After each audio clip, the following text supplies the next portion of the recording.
ഒരുപാട് വർഷങ്ങൾക്ക് മുൻപ് ഒരാളൊരു സ്വപ്നം കണ്ടു. സ്വപ്നത്തിൽ കാണിച്ചത് ഇതാണ്: നീ നിന്റെ രാജ്യത്തിൻ്റെ തലസ്ഥാനത്തിലേക്ക് യാത്ര ചെയ്യുക. അവിടെ ചെന്നാൽ നിനക്ക് വളരെ പഴയ ഒരു പാലം കാണാൻ സാധിക്കും. ആ പാലത്തിനടിയിൽ വലിയൊരു നിധിയുണ്ട്. അവിടെ ചെന്നാൽ നിനക്കത് കാണാൻ സാധിക്കും. അടുത്ത ദിവസം രാവിലെ ഇയാൾ എഴുന്നേറ്റിരുന്ന് ചിരിക്കാൻ തുടങ്ങി. ഇയാൾ വളരെയധികം ദരിദ്രനായ മനുഷ്യനാണ്. വളരെയധികം പ്രായവുമുണ്ട്. ഏതാണ്ടൊരു സന്യാസിയെ പോലെയാണ് ഇയാൾ ജീവിക്കുന്നത്. അയാൾ പറഞ്ഞു, ഇതൊക്കെ വെറുതെയാണ്, ഇതൊക്കെ ചുമ്മാതെയാണ്. അയാളുടെ രാജ്യത്തിൻ്റെ തലസ്ഥാനം അയാൾ താമസിക്കുന്ന സ്ഥലത്ത് നിന്നും ഏകദേശം 1600 കിലോമീറ്റർ ദൂരെയാണ്. അവിടെ വരെ ചെന്ന് ഇതൊക്കെ നോക്കുക എന്ന് പറഞ്ഞാൽ ഭ്രാന്താണ്. സ്വപ്നമെന്നാൽ വെറും ഒരു സ്വപ്നമാണ്. ഇങ്ങനെയൊക്കെ പറഞ്ഞ് അയാൾ ആ സ്വപ്നത്തെ തള്ളിക്കളഞ്ഞു. പക്ഷെ അടുത്ത ദിവസം രാത്രി അതേ സ്വപ്നം വീണ്ടും വന്നു. ഇപ്രാവശ്യം ഈ അപ്പൂപ്പന് ഒരു സംശയം തോന്നി. ചിലപ്പോൾ ഇത് വെറും ഒരു സ്വപ്നമായിരിക്കില്ല. എൻ്റെ അവസ്ഥ കണ്ട് ദൈവം എന്നെ സഹായിക്കാൻ തീരുമാനിച്ചിട്ടുണ്ടാവും. ദൈവത്തിന് അലിവ് തോന്നി എനിക്ക് സ്വപ്നത്തിലൂടെ ഒരു സൂചന തന്നതായിരിക്കും. പക്ഷേ തലസ്ഥാന നഗരി വരെ യാത്ര ചെയ്യാനുള്ള ധൈര്യം ഈ വൃദ്ധന് ഉണ്ടായിരുന്നില്ല. കാരണം 1600 കിലോമീറ്റർ ഒരു സ്വപ്നത്തിന് വേണ്ടി യാത്ര ചെയ്യുക എന്ന് പറഞ്ഞാൽ ചെറിയ കാര്യമല്ല. ഒരു രൂപ പോലും സമ്പാദ്യമില്ലാത്തൊരു മനുഷ്യനാണ്. അവിടെ വരെ യാത്ര ചെയ്യണമെങ്കിൽ ഭിക്ഷയെടുക്കാതെ നടക്കില്ല. മാത്രവുമല്ല, അവിടെ ചെന്ന് കഴിഞ്ഞിട്ട് അങ്ങനത്തെ ഒരു പാലമില്ല എന്നാണ് അറിയുന്നതെങ്കിലോ വല്ലാത്തൊരവസ്ഥയായിരിക്കും അത്. അതുകൊണ്ട് അയാൾ ആ സ്വപ്നത്തെ വീണ്ടും ഉപേക്ഷിച്ചു. പക്ഷേ 3-ാം രാത്രി ഇതേ സ്വപ്നം വീണ്ടും വന്നു. ഇത്തവണ ഒരുപാട് ഡീറ്റെയിൽസോടെയാണ് സ്വപ്നം വന്നത്. ആ പാലം ഇരിക്കുന്ന സ്ഥലം, ചുറ്റിനുമുള്ള കെട്ടിടങ്ങൾ, മരങ്ങൾ, അടുത്തുള്ള സ്ഥലങ്ങൾ എല്ലാം സ്വപ്നത്തിൽ വ്യക്തമായിരുന്നു. ഒരാൾ അവിടെ ചെന്ന് നേരിട്ട് നിന്ന് ഈ കാഴ്ചകളെല്ലാം കണ്ടാൽ എങ്ങനെയിരിക്കും? അതുപോലത്തെ ഒരു സ്വപ്നം, അത്രയും വ്യക്തമായിരുന്നു അത്. സ്വപ്നത്തിൽ വീണ്ടും ആരോ പറയുന്നുണ്ടായിരുന്നു, ഒന്ന് അവിടെ വരെ ചെല്ലൂ. വൃദ്ധന് തൻ്റെ ആകാംക്ഷ അടക്കാൻ സാധിച്ചില്ല. അയാൾക്ക് അയാളുടെ മനസ്സിനെ കൺട്രോൾ ചെയ്യാൻ സാധിച്ചില്ല. ഒരേ സ്വപ്നം അടുപ്പിച്ച് 3 രാത്രികളിൽ ഒരേ കാര്യം പറയുമ്പോൾ എങ്ങനെയാണ് അനുസരിക്കാതിരിക്കുക?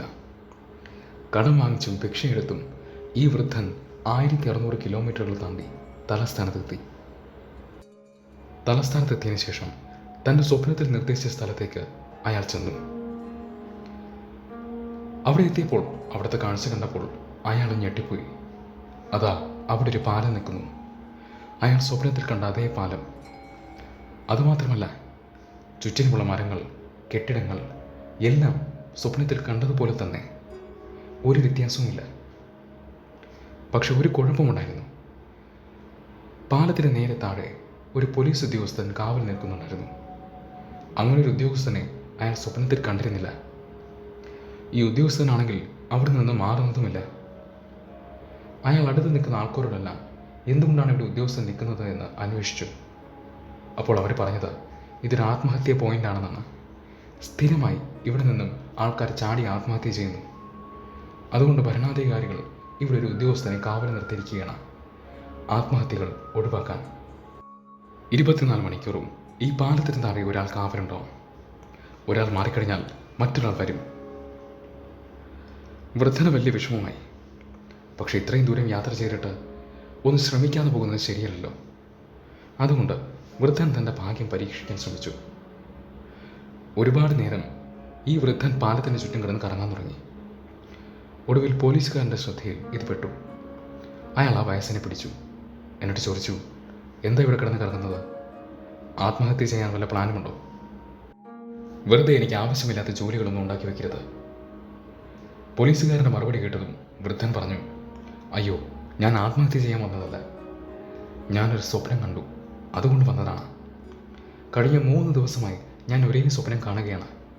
സ്വപ്നത്തിൽ പറയുന്നത് ദാ ഈ പാലത്തിന് നേരെ താഴെ കൃത്യം ഈ ഭാഗത്ത് 3 അടി കുഴിച്ചു കഴിഞ്ഞാൽ ഒരു വലിയ നിധി കിട്ടുമെന്നാണ്. ഞാൻ അത് അന്വേഷിക്കാൻ വേണ്ടി വന്നതാണ്. വൃദ്ധൻ്റെ മറുപടി കേട്ടതും പോലീസുകാരൻ ചിരിക്കാൻ തുടങ്ങി. അയാൾ പൊട്ടിച്ചിരിച്ചു.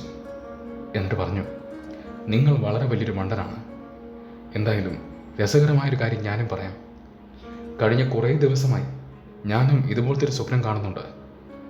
ഈ നാട്ടിൽ നിന്നും ഏകദേശം 1600 കിലോമീറ്ററുകൾ മാറി ഒരു ഗ്രാമത്തിൽ ഒരു കുടിലിൽ ഒരു വൃദ്ധൻ ജീവിക്കുന്നുണ്ടത്രേ. അയാൾ കട്ടിൽ വെച്ചിരിക്കുന്ന സ്ഥലത്ത് 3 അടി കുടിച്ചു കഴിഞ്ഞാൽ അവിടെ വലിയൊരു നിധി കിട്ടുമത്രേ. പക്ഷെ ഞാൻ ഈ സ്വപ്നത്തിന് വില കൊടുത്തില്ല, വില കൊടുക്കുകയുമില്ല. ഇവിടെ സ്വപ്നങ്ങളെല്ലാം വെറും സ്വപ്നമാണ്.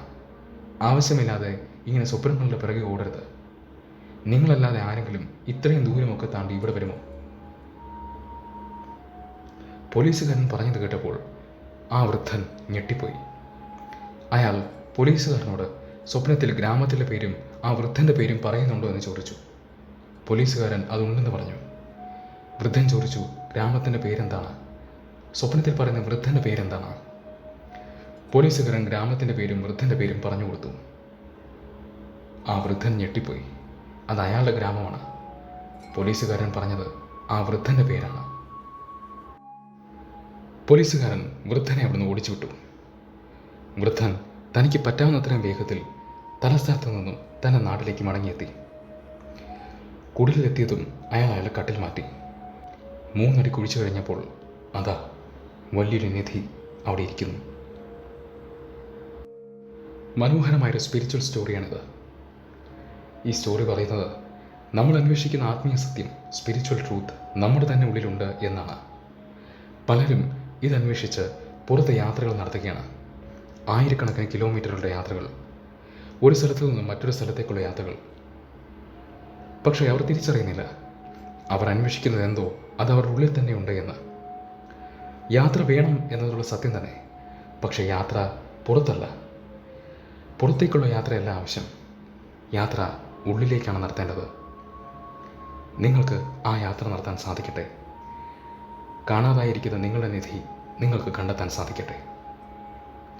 ഇന്നത്തെ വീഡിയോ നിങ്ങൾക്ക് ഇഷ്ടമായി എന്ന് വിശ്വസിക്കുന്നു. ഇഷ്ടമായെങ്കിൽ തീർച്ചയായും അത് കമൻസിലൂടെ അറിയിക്കുക. ഒപ്പം ഈ വീഡിയോ മറ്റുള്ളവരിലേക്കും ഷെയർ ചെയ്യുക. ഇതുവരെ സബ്സ്ക്രൈബ് ചെയ്യാത്ത ഒരാളാണെങ്കിൽ ചാനൽ സബ്സ്ക്രൈബ് ചെയ്യുക, സപ്പോർട്ട് ചെയ്യുക.